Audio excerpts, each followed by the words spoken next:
What happens when political endorsements come not just through words, but through powerful, high-production advertisements?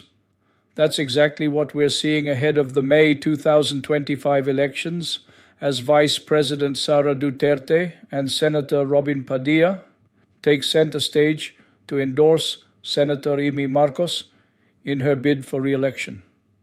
Let's start with the ad featuring Sara Duterte.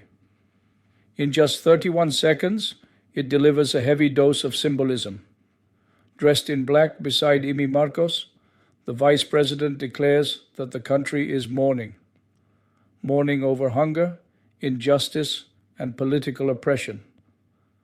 Marcos responds by calling out the oppression of political non-allies and the hunger not just for food, but for justice. This isn't just a campaign plug, it's a political statement. Why would the Vice President of the country use her platform to paint such a bleak picture, one that seems to criticize the very administration she's a part of? The answer is in the deeper story. Imee Marcos recently distanced herself from President Marcos's administration-backed coalition, and Sara Duterte's endorsement appears to be more than just support for a friend. It's a calculated move that signals a rift at the very top of the country's power structure. Now, let's talk about Padilla. His ad may seem more straightforward, supporting Marcos' push for industrial growth, but the timing speaks volumes. Padilla, a known Duterte ally, is also echoing support for someone stepping away from the Marcos coalition. He may not be as confrontational as Duterte in his messaging, but his presence in the ad still strengthens the idea of a forming alliance outside the official ruling bloc. But despite these high-profile endorsements, the latest surveys tell a different story.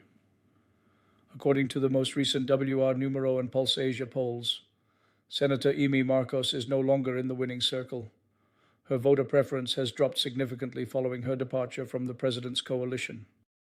This sharp decline suggests that her move to break away and the endorsements that followed have yet to translate into broader electoral support. What do these endorsements really mean? They show a shifting of alliances.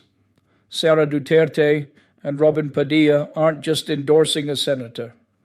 They're endorsing a political narrative that challenges the direction of the Marcos presidency. It's a public declaration that the Duterte camp is regrouping, possibly preparing for a major political comeback in 2028. But this also raises a question. Is Imee Marcos now the symbolic candidate of the opposition within the administration? And can the Duterte-Marcos alliance, once hailed as unbeatable, survive this growing strain? The commercials might look polished, but underneath is a power struggle that could define the next chapter of Philippine politics. What's your take? Are these endorsements a sign of a brewing political storm? Or just a reshuffling of personalities for convenience? Drop your thoughts in the comments, and don't forget to subscribe to AngKampanero, Tinig ng Katotohanan, Tunog ng Kasaysayan.